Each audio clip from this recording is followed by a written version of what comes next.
എല്ലാവരും വിശുദ്ധ കൂടി പരിശുദ്ധാത്മാവും സംസാരിക്കുവാനിടയായി തീർന്നല്ലോ. കേട്ട ദൈവത്തിന് മുമ്പിൽ നമ്മെ തന്നെ പൂർണ്ണമായി നമുക്ക് സമർപ്പിക്കാം. ഹല്ലേലൂയ. യേശു കർത്താവിനെ അടുത്ത് ചെല്ലുവാൻ തടസ്സമായി നിൽക്കുന്ന പുതപ്പുകളെ വലിച്ചെറിഞ്ഞ് ഹല്ലേലൂയ ജീവിതത്തിലെ അശുദ്ധികളെ എന്നേക്കുമായി വീക്ഷിച്ച് ഹല്ലേലൂയ കർത്താവിനെ പ്രാപിക്കുവാൻ, ഹല്ലേലൂയ കർത്താവിന്റെ സാന്നിധ്യം അനുഭവിപ്പാൻ, രോഗസൗഖ്യം ഏറ്റെടുക്കുവാൻ, അഭിഷേകം ഏറ്റെടുക്കുവാൻ, വിടുതൽ ഏറ്റെടുക്കുവാൻ ദൈവങ്ങളിലേക്ക് നമുക്ക് ഹല്ലേലൂയ ഒരിക്കൽ കൂടെ സമർപ്പിച്ച് ഹല്ലേലൂയ ഏൽപ്പിക്കാം. ഹല്ലേലൂയ. ശുശ്രൂഷയിലേക്ക് നാം പ്രവേശിക്കുവാൻ പോകുന്നു. യേശു കർത്താവിന്റെ ക്രൂശുമരണത്തെ കുറിച്ചുള്ള ചിന്തകളും കർത്താവദാസ് നമ്മോട് ഷെയർ ചെയ്തുകൊണ്ട് ഞാൻ അധിക വാക്യങ്ങൾ വായിക്കുവാൻ താല്പര്യപ്പെടുന്നില്ല. യോഹന്നാൻ സുവിശേഷം 19-ാം അധ്യായത്തിന്റെ 30-ാമത്തെ വാക്യം പ്രാരംഭമായി വായിക്കാം. 1-2 വാക്യങ്ങൾ വായിച്ച് ശുശ്രൂഷയിലേക്ക് പ്രവേശിപ്പാൻ കർത്താവിന് ശ്രമപ്പെടുന്നു. യോഹന്നാൻ 19-ാം അധ്യായം. യേശു കുളിച്ച വീഞ്ഞ് കുടിച്ച ശേഷം നിവർത്തിയായി എന്ന് പറഞ്ഞ് തലചായ്ച്ച് ആത്മാവിനെ ഏൽപ്പിച്ചു കൊടുത്തു.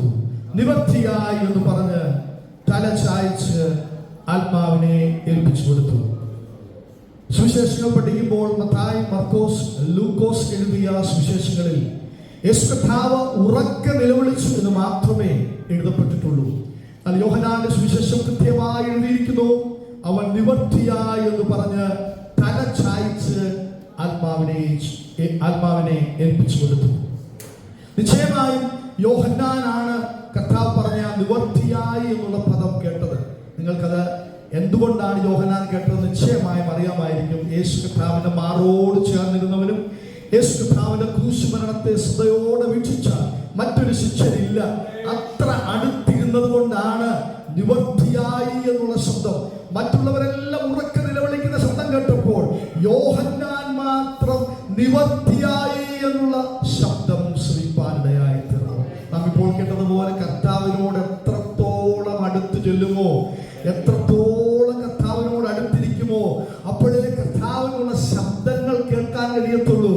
അങ്ങനെയുള്ളവർക്ക് യേശുവിന്റെ വായിൽ നിന്ന് പുറപ്പെടുന്ന ശബ്ദം, നമ്മെ രൂപാന്തരപ്പെടുത്തുന്ന, ശക്തീകരിക്കുന്ന ശബ്ദം ശ്രവിപ്പാൻ കഴിയത്തുള്ളൂ. യോഹന്നാൻ അത് കേട്ടു. നിവർത്തിയായി. എന്താണ് നിവർത്തിയായത്? ഒരു വാക്യം നമുക്ക് വായിക്കാം. എബ്രായർക്ക് എഴുതിയ ലേഖനം 10-ാം അധ്യായത്തിന്റെ 8 മുതൽ 14 വരെയുള്ള വാക്യങ്ങൾ നാം വായിച്ച് ഈ ശുശ്രൂഷയിലേക്ക് കടക്കുന്നത്. എബ്രായർക്ക് എഴുതിയ ലേഖനം 10-ാം അധ്യായത്തിന്റെ 8 മുതൽ 14 വരെയുള്ള വാക്യങ്ങൾ.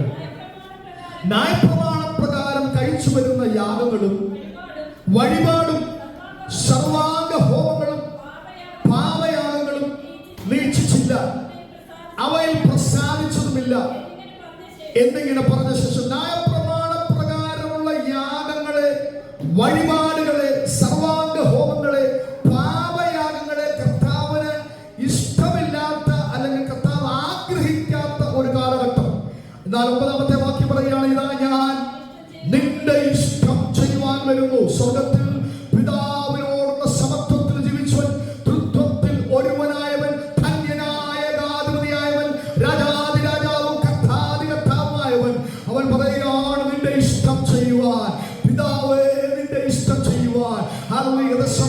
തോട്ടത്തിൽ കർത്താവ് പറയുന്നൊരു പദമുണ്ട്, കർത്താവേ കഴിയുമെങ്കിൽ ഈ പാനപാത്രമെങ്കിൽ നിന്ന് നീക്കണമേ, എങ്കിലും എന്റെ ഇഷ്ടമല്ല നിന്റെ ഇഷ്ടം ചെയ്യുവാൻ ഞാൻ താല്പര്യപ്പെടുന്നു. നിന്റെ ഇഷ്ടം ചെയ്യുവാൻ വരുന്നെന്ന് പറഞ്ഞുകൊണ്ട് അവൻ രണ്ടാമത്തതിനെ സ്ഥാപിപ്പാൻ ഒന്നാമത്തതിനെ നീക്കിക്കളഞ്ഞു. ഹല്ലേലൂയ. ന്യായപ്രമാണപ്രകാരം ആരും ദൈവസന്നിധിയിൽ നീതീകരിക്കപ്പെടുകയില്ല എന്ന് മനസ്സിലാക്കിയ യേശു കർത്താവ് പിതാവിന്റെ ഇഷ്ടം ചെയ്യുവാനായി ഇറങ്ങി വന്നു.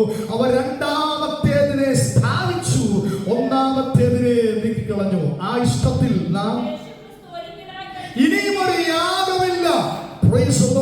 യേശുക്രിസ്തു ഒരിക്കലായി കഴിച്ച ശരീരയാഗത്താൽ നാം വിശുദ്ധീകരിക്കപ്പെടുകയാണ്. പഴയ നിയമപ്രകാരമുള്ള യാഗങ്ങൾ ഇനിയില്ല. ഹല്ലേലൂയ. ഇനി ഒരു കുഞ്ഞാട് അറക്കപ്പെടേണ്ട കാര്യമില്ല. ഒരുവൻ ഒരു ഏകയാഗം കഴിച്ചിരിക്കുന്നു. ഒരിക്കലായി ഒരു ശരീരയാഗം നടന്നിരിക്കുന്നു. വേഗത്തിൽ വായിക്കാം. ഏത് പുരോഹിതനും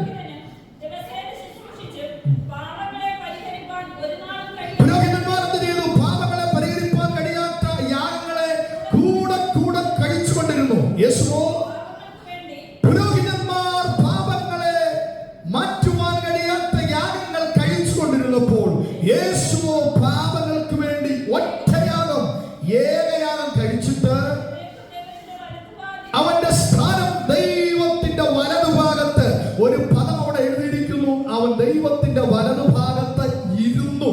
നിങ്ങൾ സമാഗമന കൂടാരത്തെ കുറിച്ചൊക്കെ നാം ചിന്തിച്ചതാണ്. സമാഗമന കൂടാരത്തെ കുറിച്ച് പഠിക്കുമ്പോൾ അവിടെ മനസ്സിലാക്കുന്ന ഒരു കാര്യം, പുരോഹിതന്മാർ ഇരിക്കുവാനുള്ള കസേര അവിടെ ഇല്ല. സമാഗമന കൂടാരത്തിൽ കസേരയില്ല. മഹാപുരോഹിതന്മാർ എപ്പോഴും നിന്നുകൊണ്ട് ശുശ്രൂഷിക്കണം. അവരുടെ യാഗങ്ങൾ, പാപപരിഹാര യാഗങ്ങൾ അവസാനിക്കുന്നില്ല. കൂടെ കൂടെയുള്ള യാഗങ്ങൾ അവർ അർപ്പിച്ചുകൊണ്ടിരുന്നു. അവർക്ക് ഇരിക്കുവാനുള്ള ചെയർ സമാഗമന കൂടാരത്തിലില്ല. എന്നാൽ പുതിയ നിയമത്തിൽ ഒരുവൻ ഇരുന്നു. ഹല്ലേലൂയ! അവൻ ദൈവത്തിന്റെ വലതുഭാഗത്ത് ശുശ്രൂഷ ചെയ്തതിനു ശേഷം ഇരുന്നു. ഹല്ലേലൂയ! തന്റെ ശത്രുക്കൾ തന്റെ പാദപീഠമാകുവോളം കാത്തിരിക്കുന്നു. അടുത്ത വാക്യം വായിച്ച്, ഏകയാഗത്താൽ അവൻ വിശുദ്ധീകരിക്കപ്പെടുന്നവർക്ക് സദാകാലത്തേക്കും സൽഗുണപൂർത്തി. ഇനി ഒരു യാഗത്തിന്റെ ആവശ്യമില്ല.